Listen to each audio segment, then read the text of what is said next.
CM Pushkar Singh Dhami ने किया tweet, लिखा समाज के हर वर्ग के उत्थान के लिए हो रहा कार्य, सभी को मिल रहा योजनाओं का लाभ।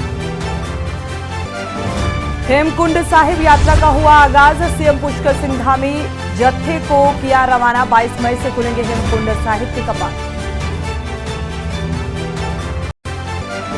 बाबा केदार के दर्शन के लिए रोजाना उमड़ रही भीड़, एक तीर्थयात्री को मिल रहा 3 से 5 सेकंड का समय, खराब मौसम पर आस्था भारी। डोईवाला में आरोपी आरपी निशंक ने छात्राओं का किया सम्मान। महाविद्यालय के छात्र संघ समारोह में हुआ कार्यक्रम, गढ़वाली गायकों के गीतों ने बांधा समा। सब्सिडी पर मिलेगा चीनी और नमक पर 13.75 लाख परिवार जुड़ेंगे इससे। 50% सब्सिडी के साथ मिलेगी चीनी और नमक। रामनगर में पुलिस को मिली बड़ी कामयाबी, तमंचे और पिस्टल के साथ बदमाश गिरफ्तार। फ्रेंड्स कॉलोनी इलाके का रहने वाला बताया जा रहा बदमाश। आप देख रहे हैं के न्यूज, खबरों का सारथी। खबर उत्तराखंड के साथ, मैं सोनी चौहान। खबरों की शुरुआत करते हैं उत्तराखंड के चमोली जिले स्थित विश्व के सबसे ऊंचे गुरुद्वारे श्री हेमकुंड साहिब के लिए बृहस्पतिवार को ऋषिकेश से संगीतों का पहला जत्था रवाना हुआ और 15,000 फीट से ज्यादा की ऊंचाई पर स्थित हेमकुंड साहिब के कपाट 22 मई को खुल रहे हैं और प्रदेश के राज्यपाल लेफ्टिनेंट जनरल गुरमीत सिंह व मुख्यमंत्री पुष्कर सिंह धामी ने ऋषिकेश में हेमकुंड साहिब ट्रस्ट से हेमकुंड साहिब यात्रा के लिए जाने वाले 5 प्यारों को सम्मानित कर उनकी अगुवाई में संगतों के प्रथम जत्थे को रवाना किया और इस अवसर पर राज्यपाल व मुख्यमंत्री ने गुरुद्वारे में मत्था टेक कर प्रदेशवासियों की सुख समृद्धि की कामना की।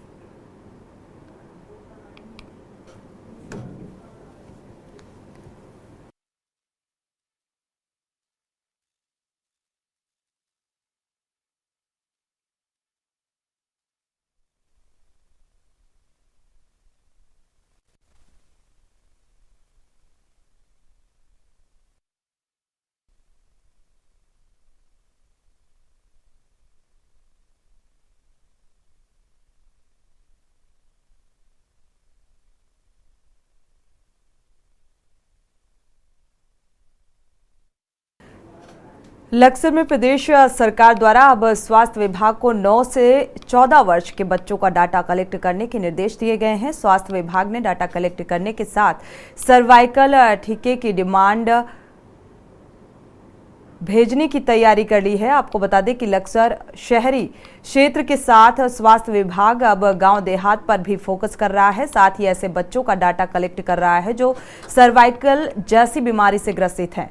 स्वास्थ्य विभाग ने डाटा कलेक्ट करने के निर्देश आशा कार्यकर्तियों को दिए हैं और अपने क्षेत्रों में घर घर जाकर डाटा कलेक्ट करेंगी, जिसके बाद सरकार की योजना को लेकर जिला स्वास्थ्य अधिकारी से सर्वाइकल टीके की मांग की जाएगी और इसके बाद ऐसे सभी बच्चों को घर घर जाकर ये सामुदायिक केंद्र पर कैंप लगाकर टीके लगाए जाएंगे।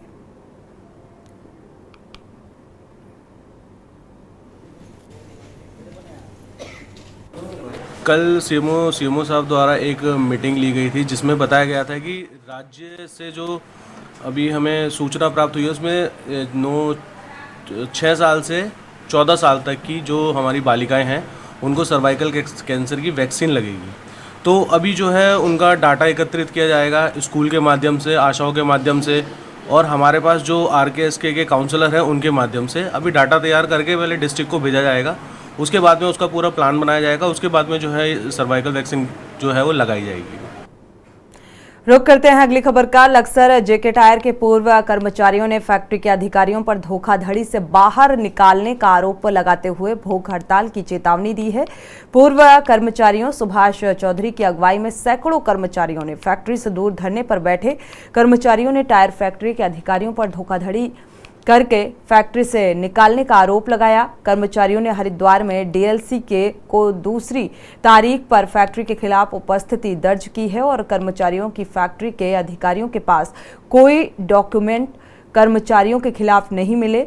वहीं डीएलसी कार्यालय में तारीख पर जेके टायर के अधिकारी बगले झांकने लगे। उन्होंने कहा कि कुछ अधिकारी पूर्व कर्मचारियों को फैक्ट्री में लेने के लिए तैयार हैं, लेकिन कुछ अधिकारी अंदर खाने विरोध पर उतर रहे हैं। उन्होंने ये भी कहा कि चाहे किसी भी हद तक जाना पड़े, हम पीछे नहीं हटेंगे।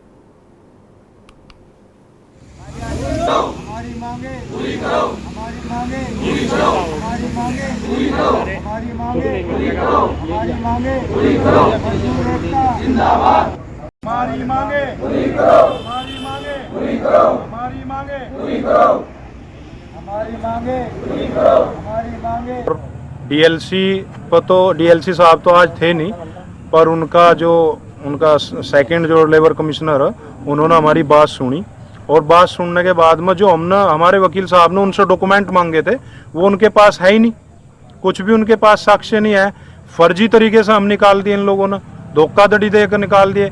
किसी को प्रेशर किया गया कि तुम उड़ीसा भेज देंगे, किसी को बोल रहा है कहीं भेज देंगे, और नहीं तो तुम फर्जी कागजों से निकल जाओगे। इस तरीके से इन्होंने दबाव में लेकर हम लोगों को बाहर निकाल दिया। कोई हमारे पास हमारे घर में कोई परमिशन नहीं भेजी, कोई नोटिस नहीं भेजा इन लोगों ने हमारे घर पर, जिससे कोई कि भाई हमारी फैमिली की संतुष्टि है या नहीं है। इनके पास कोई प्रमाणित नहीं है कि हम जो सही तरीके से इन्होंने निकाल ले, सब गलत तरीके से किया गया काम।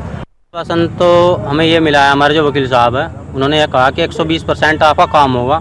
काम इसलिए कहा उन्होंने क्योंकि 2 बार डीएलसी साहब से पहले भी मीटिंग हो चुकी है, और जो हमारे वकील साहब ने इनसे डॉक्यूमेंट मांगे थे वो आज तक भी हैं, दूसरी तारीख पर भी नहीं दे पाई।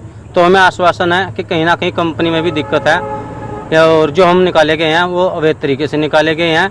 और हमारा अगला जो रहेगा, जब तक हमारा काम नहीं होगा, ये जो हमारी धरना है ये अनिश्चित काल तक है। जब तक कार्य नहीं होगा, जब तक हमारा धरना प्रदर्शन जारी रहेगा। हमारा ये है, हमारा पूर्ण रूप से अपना धरना जारी है।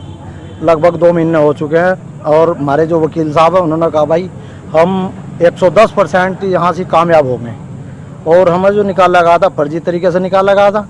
इन पर जो साक्ष्य मांगा वो आज तक कोई पेश नहीं हुआ।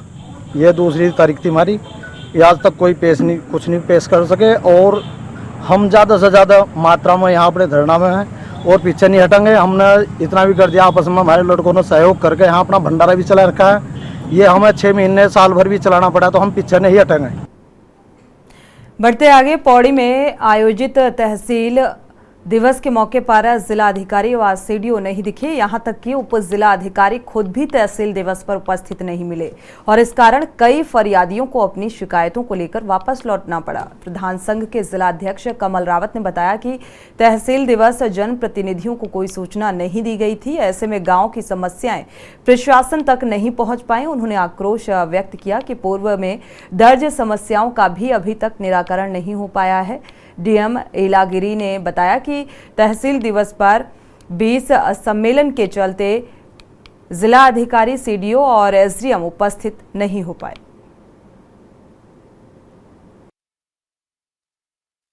लेकिन आज तक वो क्षतिग्रस्त रोड दोबारा रिपेयर नहीं हुई।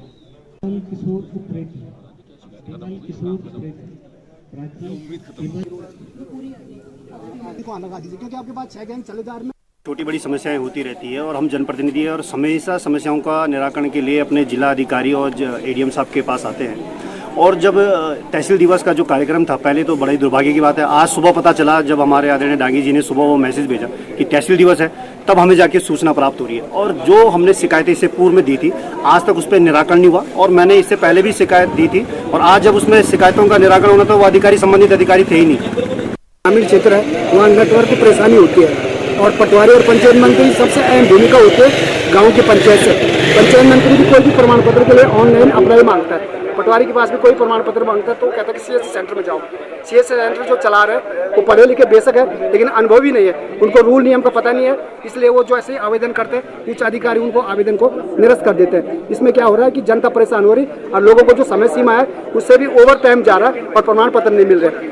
आज तहसील दिवस में कुल 18 शिकायतें आई, जिसमें से ज़्यादातर पेयजल, रोड की और विद्युत की समस्या थी, जिसमें से 5 शिकायतों का निस्तारण हो चुका है। हम कल तक जो भी ये शिकायत करता है उनको सूचित भी हो जाएगा।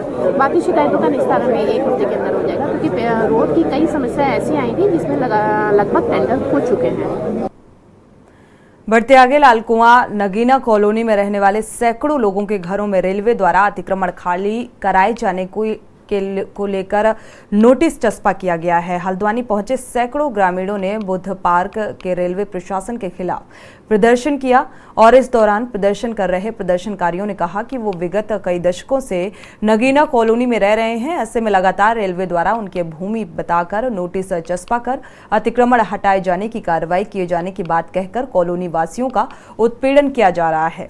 स्थानीय लोगों ने आरोप लगाए हैं कि प्रशासन तो दूर की बात है, उनसे वोट मांगने वाले विधायक भी उनका सहयोग नहीं कर रहे हैं, लिहाजा ग्रामीण हल्द्वानी आकर धरना देने को मजबूर है।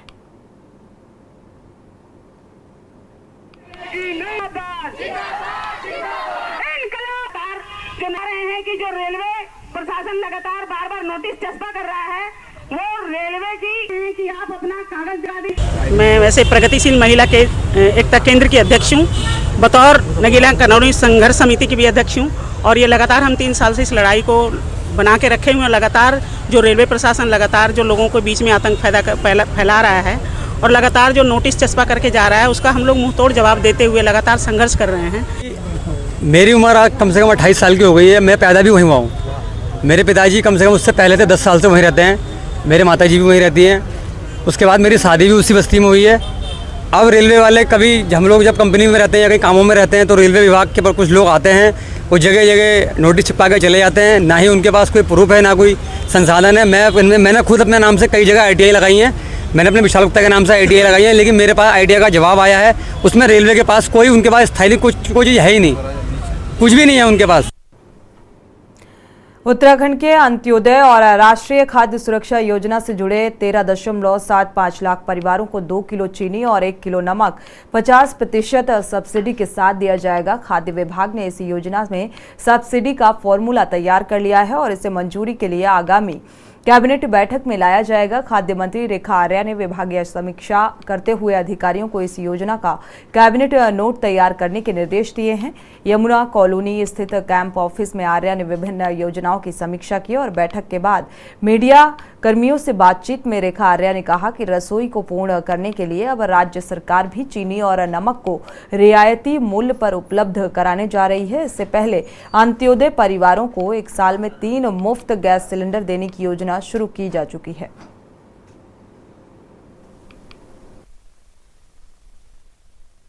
देखिए, आज की खाद्य विभाग की बैठक में बहुत सारे बिंदुओं की समीक्षा की गई, जिसमें हम लोगों ने अपने जो राशन कार्ड धारक हैं, जो PHH कार्ड धारक हैं और जो अंत्योदय परिवार के हमारे राशन कार्ड धारक हैं, उनको 50% सब्सिडी पर नमक और चीनी विभाग को पूर्व में दिए थे।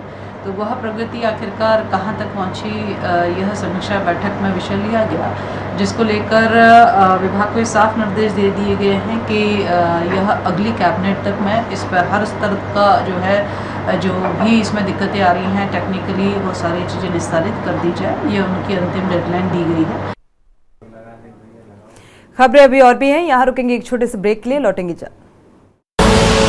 आप देख रहे हैं के न्यूज़, खबरों का सारथी।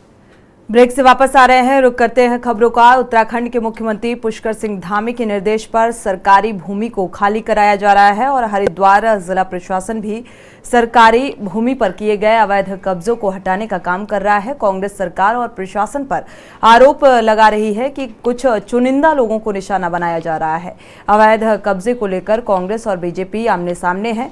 तो वहीं आज मुख्यमंत्री के आदेश का हवाला देते हुए कांग्रेस की मेयर अनिता शर्मा और पार्षदों ने नगर निगम की जमीनों पर किए गए अवैध कब्जे को खाली कराया।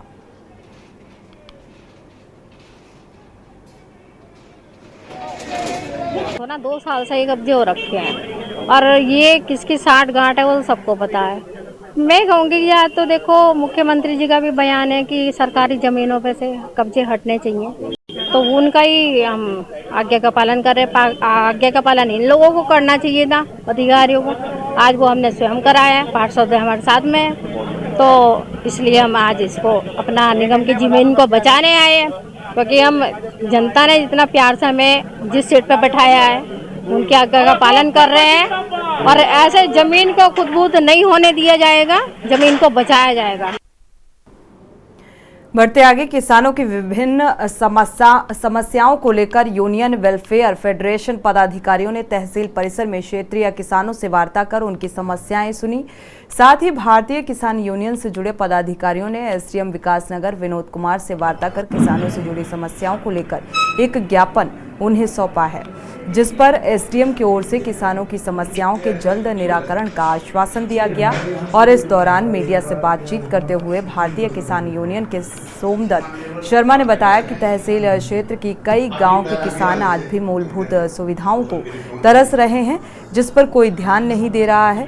उन्होंने ये भी आरोप लगाया कि तहसील प्रशासन की हिला हवाली के चलते एनएच के लिए अधिग्रहित की गई कृषि भूमि के मालिकाना हक रखने वाले किसानों को मुआवजे के लिए तहसील प्रशासन के चक्कर लगाने पड़ रहे हैं।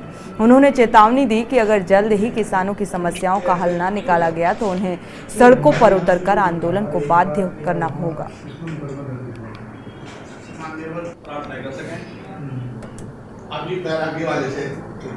और किसानों की समस्याओं के लिए आज हम लोग यहाँ आए।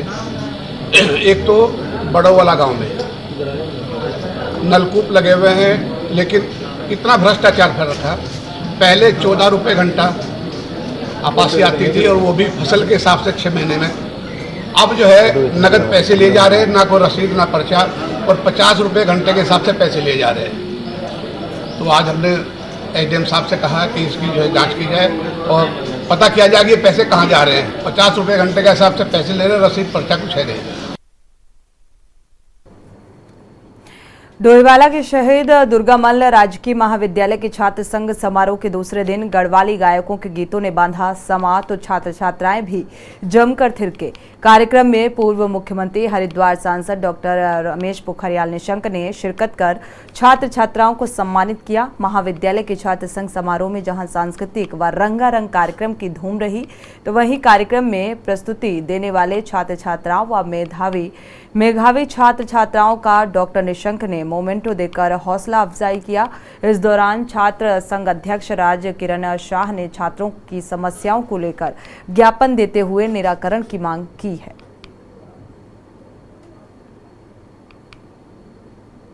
और आपने बहुत रौनक लगा के रखी। मुझे इस बात की खुशी है कि जहाँ ये इस समय वार्षिकोत्सव मना रहे हैं, वहाँ इस वर्ष बहुत छात्रों ने और छात्राओं ने बहुत सारे अवार्ड प्रदेश में देश में प्राप्त किए। इसका शैक्षणिक और उनकी अन्य गतिविधियाँ लगातार बढ़ रही हैं।